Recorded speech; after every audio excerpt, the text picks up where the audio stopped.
Deepest, Darkest Secret, Chapter 18.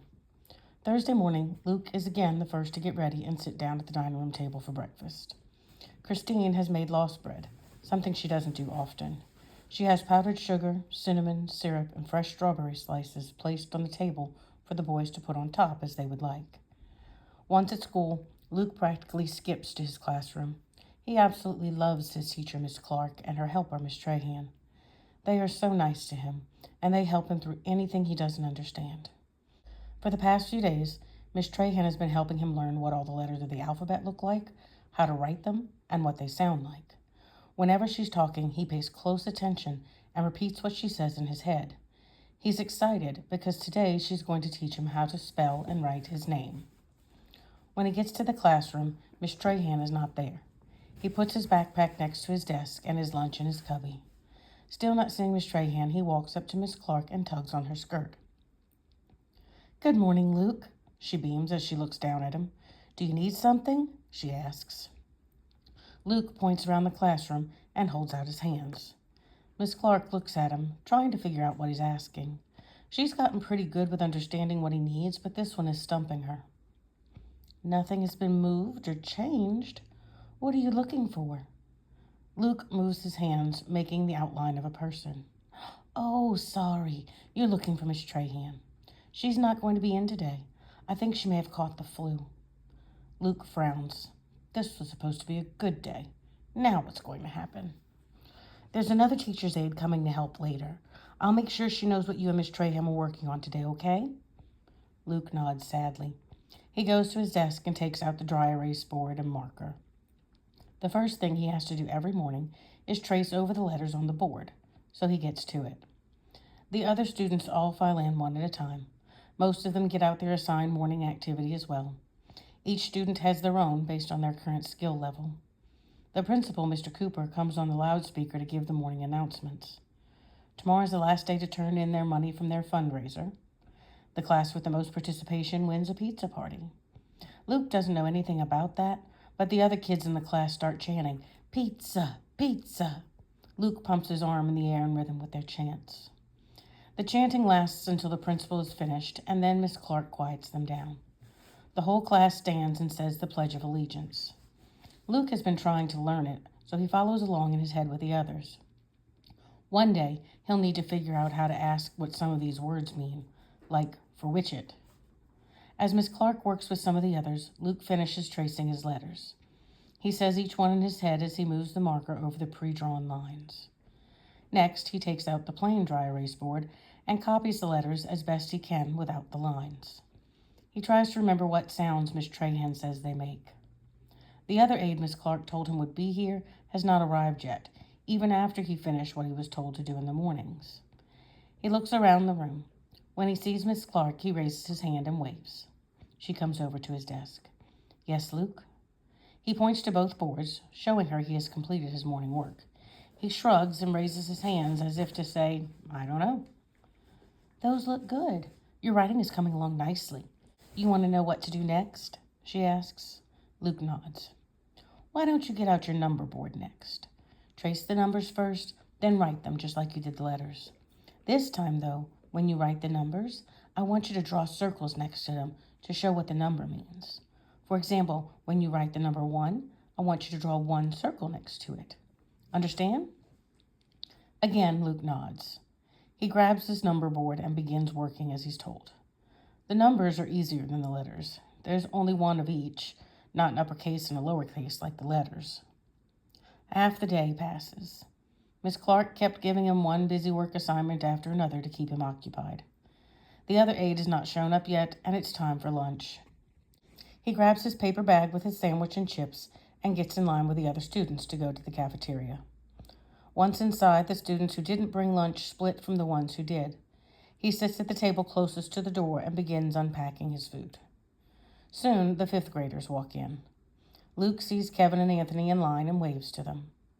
Kevin waves back and sits at the table with Luke. Anthony looks the other way. He finds a separate table with some friends. Kevin waves over some other boys, and they all start talking. They do their best to include Luke, but of course it's difficult. While Luke is tipping his milk to take a sip, he suddenly lunges forward, knocking his chest on the table, and spills his drink down his shirt. Kevin, who is sitting facing Luke, screams out, "Hey, that wasn't called for, Anthony." Anthony sneers. The other boys with Anthony start rolling, laughing. "What's the matter? You just learning how to drink?" one of them calls out. "Not answering?" asks another. "Cat got your tongue?" They all laugh and mock Luke. "Now, fellas," Anthony says, "you know he's dumb. Can't even defend himself." Kevin can see Luke is about to cry. He stands up and climbs over the table, jumping at Anthony. In no time, they're all throwing hands. Kevin is screaming, "You're not going to make fun of our brother." Anthony is screaming back, "He's not my brother or yours. He's just some dumb kid whose parents don't even care he's gone." Teachers come from all around the cafeteria and separate the boys. One of the teachers directs all of them, including Luke, to the principal's office where they sit and wait. 10 minutes later, Luke sees Miss G coming through the front door by the office. She storms into the room and he can tell she's mad. Passing up the boys, she heads over to Susan. "Can you tell Principal Cooper I'm here, please?" Susan dials the principal's extension. When she hangs up, she tells Christine that she and the boys can go back to his office. Christine motions for the boys to go first and then follows them in. Anthony looks over his shoulder at his friends, who are still waiting for their parents to show up. He rolls his eyes and makes a rude gesture with his hand, one that Miss G would punish him for if she saw it. "Miss Guidry, it's nice to see you. Not under these circumstances, of course." "You too, Principal Cooper. I was just told a little about what happened. All three of them in trouble? Were they all fighting?" "You probably got the condensed version, like I did. I wanted to let the boys explain themselves. Anthony, why don't you start?" Anthony puts on his best innocence voice. "I was walking by Luke when I tripped and accidentally knocked into him. He spilled his drink down his shirt. Kevin crashed out and jumped over the table, attacking me and my friends." "That's not the way it happened at all," Kevin cuts in. "I watched you and your little gang of friends coming down the aisle. You pushed Luke on purpose. Then you and your friends started making fun of him, teasing him about not being able to talk." "I would never do that," shouted Anthony, feigning shock at the thought that he could be that way. Soon both boys are talking in raised voices, each blaming the other for the events that took place. Luke just sits there, looking back and forth at them. All right, that's enough," calls out Principal Cooper. "Luke, I know you can't tell me if Anthony knocked into you accidentally or on purpose, but can you tell me if the boys were making fun of you?" Luke nods. He heard every mean comment. Most of them he would have let slide, but the comment about his parents not caring hurt. Do they really not care? Why haven't they been looking for me? "I don't know if you mean they did or you can't tell me. Let's try this again. Kevin," he directs his attention to Kevin instead. "What did the boys say?" Kevin grudgingly repeats the insults the other boys said to Luke. Christine is fuming about the brothers' remark, and the insult about Luke's parents was a low blow. "Now, Luke, is that what they said?" Luke nods again. Kevin got it exactly right. They still sting, even though he knows Kevin is just repeating what Anthony said.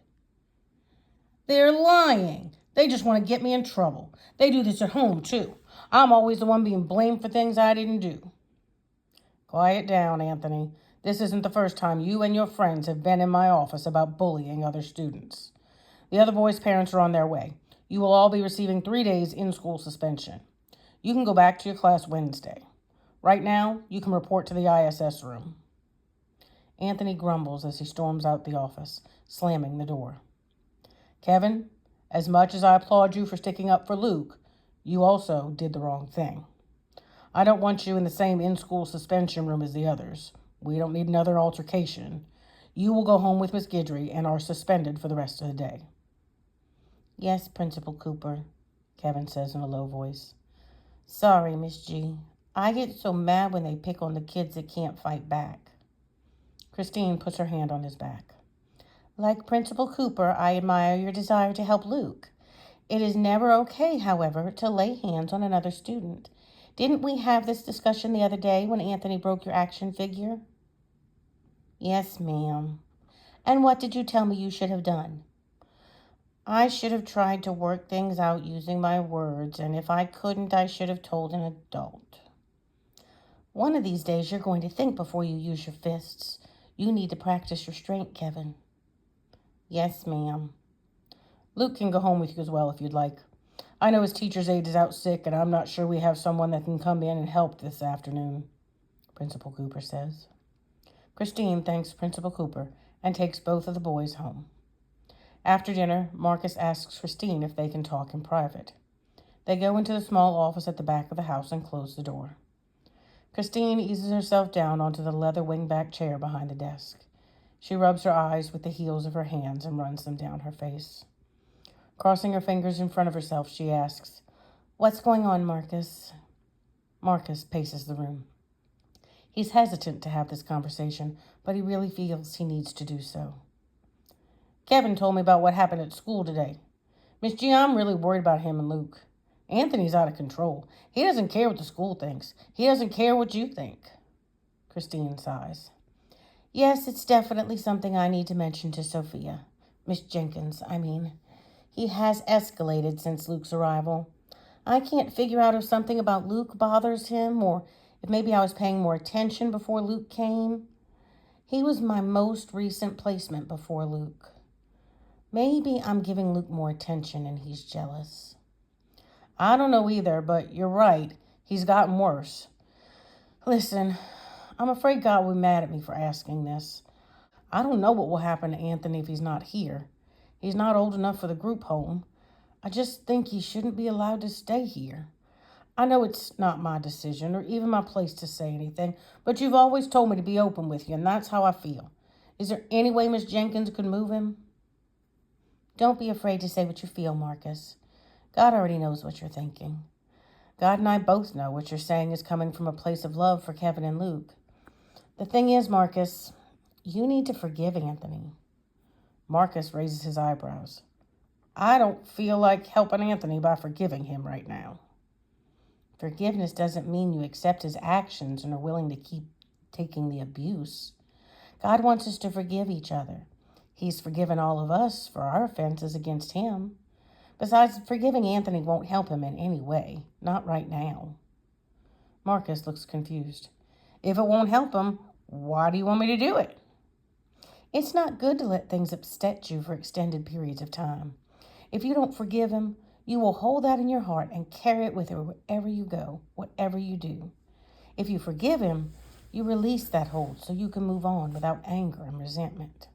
Understand? I think so. What if I'm not ready to forgive him? Then you pray. Pray that God works on your heart and allows you to be open to forgiving him. You need to pray for Anthony, too. Pray for Anthony? Now, why would I do that? God wants us to pray for our enemies. Pray that he accepts God into his heart and that he works on his anger and whatever other issues he may have. I guess that makes sense. You are going to tell Miss Jenkins, right? Yes, Marcus. I'll make sure she knows about the situation. I don't like the idea of having her remove someone from my home because I feel like I should be able to handle it. I'm also not fond of him harming any of you. I know she'll do what's best for all of you. Marcus nods. Yeah, she's a good lady. Troy's day is filled with traffic stops and domestic disputes. He is thankful for things that keep him focused on something other than Luke or Sophia. Not that thinking about them is bad, but he gets so anxious to be done with work when he's not busy. Regardless of the fact that the Board of Education said it would take a week, he's been checking religiously every day to see if they happen to have gotten his request sooner. They haven't. After work, Troy doesn't know how he's going to be able to wait until Sophia gets off to talk to her again. Turning on the television, he lays on the sofa. He chooses something to watch that he's not really that interested in, so that hopefully it will lull him to sleep. On one of the local channels, he finds a rerun of an old show he and Grandpere used to watch when he was little. Sure enough, the familiar plot fails to keep his attention, and he falls asleep. When he wakes up, he reaches for his phone, hoping enough time has passed for him to call Sophia. The first thing he sees is a notification that he has received a text from none other than Sophia. He grins. I had a really good time last night. Hope to hear from you this evening. He dials her number. Hi, Troy. I hope I didn't guilt you into calling me. I just felt like I had to tell you how much I enjoyed our date last night. Not at all. I took a nap after work to pass the time until I could call you, he confesses. I didn't want to interrupt your work day or make it seem like I was too anxious to talk to you. That's a relief. I was hoping you felt the same connection I did. Absolutely. As a matter of fact, what are your plans for this weekend? I don't think I have any, other than church on Sunday, of course. I thought you might like to join Luke and I for a fishing trip Saturday. He seemed to be interested when I took him out to Gromer's cabin last week. Christine has already agreed to let him go. Fishing? I can't say I've ever been fishing. It's not something that my family was ever interested in when I was young. What should I wear? That sounds like a yes, he jokes. I suggest you wear long pants, and if you have a long sleeve shirt that's not too heavy, that would be good. Even though it's still in the 40s in the morning, the forecast calls for a high 78 tomorrow. Nothing nice in case you get to hold a fish. Whatever I wear, I don't think that's going to happen, she laughs. I will be happy to sit with y'all and maybe even try my hand at holding the pole, but literally touching the fish, I think I'll leave that to the guys. I guess you're going to want me to bait your hook, too. What will the bait be? Worms. Then that's a big fat yes. Troy rolls with laughter. He loves her honesty and that she knows her limits. She has a good sense of humor, too. We'll pick you up at 6 then? 6? In the evening?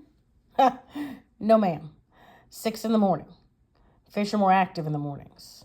Plus, it will take us about 30 minutes to make it there. I can't see us staying more than a few hours. I'm not sure Luke will be able to make it that long. I must really like you to even be considering this, Troy. I'm honored. See you Saturday, Sophia.